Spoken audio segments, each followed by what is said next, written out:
राधा राधा रटो। तुम्हारे दो ही बच्चे हैं, प्रभु के अनंत बच्चे हैं। सब जीव जंतु पशु पक्षी सबका कोई कोई 40-40 किलो मांस एक बार आहार करता है। भगवान का वो भी बच्चा भूखा नहीं रहता। मतलब जैसे पशु पक्षी ऐसे ऐसे, अब जैसे हाथी है उसे मनों में चाहिए, कुंतलों में आहार चाहिए, लेकिन भगवान उसको भी भूखा नहीं देते, वो भी स्वस्थ रहता है। मांसाहारी पशुओं को मांस देते हैं, भगवान जिसको जो चाहे वो भोजन देते हैं।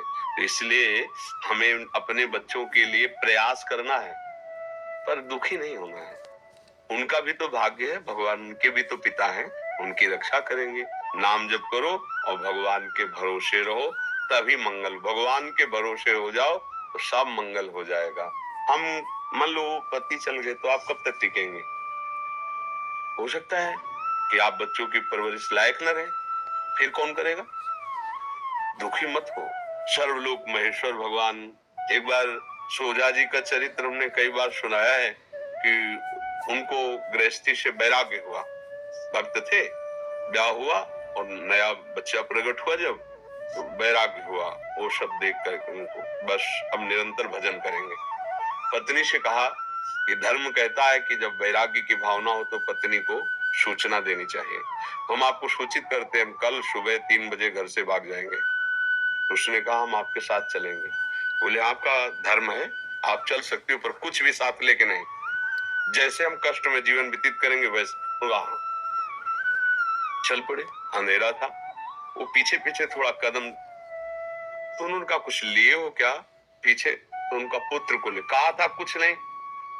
पुत्र को क्यों लेके आई? नवजात बालक को बोलते हैं। उनका इसको कहाँ छोड़े? तो बहुत से कीड़े मकोड़े थे। बोले इनका भरण पोषण तुम कर रहे हो, भगवान कर रहा है। अगर हमारी आज्ञा मानते हो तो यही छोड़ दो, नहीं वापस लौट जाओ।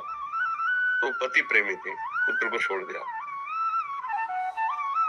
अब भजन तो करते रहे, 10-12 वर्ष हो गए, पर माँ का हृदय बार बार प्रश्न करता कि क्या हुआ होगा मेरे बच्चे को। सोजा जी ने देखा कि इनकी मना स्थिति जो है, तो उनका चलो एक बार गांव चलते हैं। तो अपनी जन्मभूमि के दूर रुके। गांव के लोग आए तो बाल बढ़ गए थे, सहसा नहीं पहचान पाए। तो उन्होंने कहा कि तुम्हारे गांव में एक सोजा जी रहते थे, और जब वैराग्य से घर से निकले तो उनकी पत्नी पुत्र लेके निकली थी। तुम्हें पता है उस पुत्र का क्या हुआ?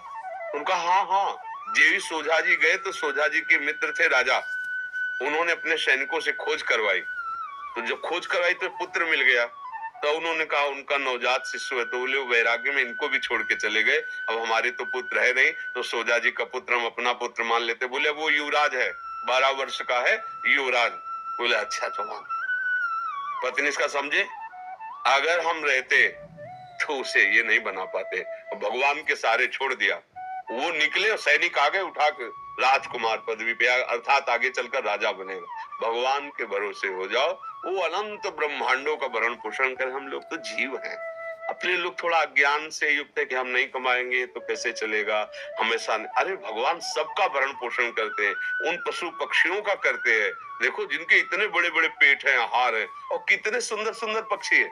अपने लोग तो वो सब लगा लोगों के गाल चिकने करते हैं, वो पेस्ट वेस्ट जैसा आता है, क्या कहते हैं उसे, क्रीम वीम ऐसे लगा के।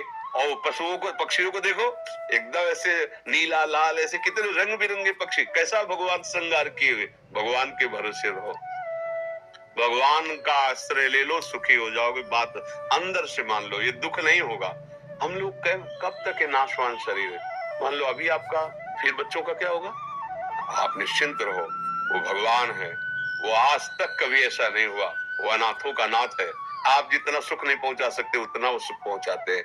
और जब तक अहंकार रहता है तब तक लगता है कि मैं कर रहा हूं, जब अहंकार गलित हो जाता है तो दिखाई देता है कि वही विश्व ब्रह्मांड में उसी का सारा खेल चल रहा है। केवल हम अज्ञान से समझते हैं कि अगर हम अपने परिवार का भरण पोषण न करें तो परिवार मर जाएगा, लेकिन जब वो मर जाता है तो अच्छे से परिवार का भरण पोषण होता है। थोड़े दिन शोक रहता है, फिर वैसे सब।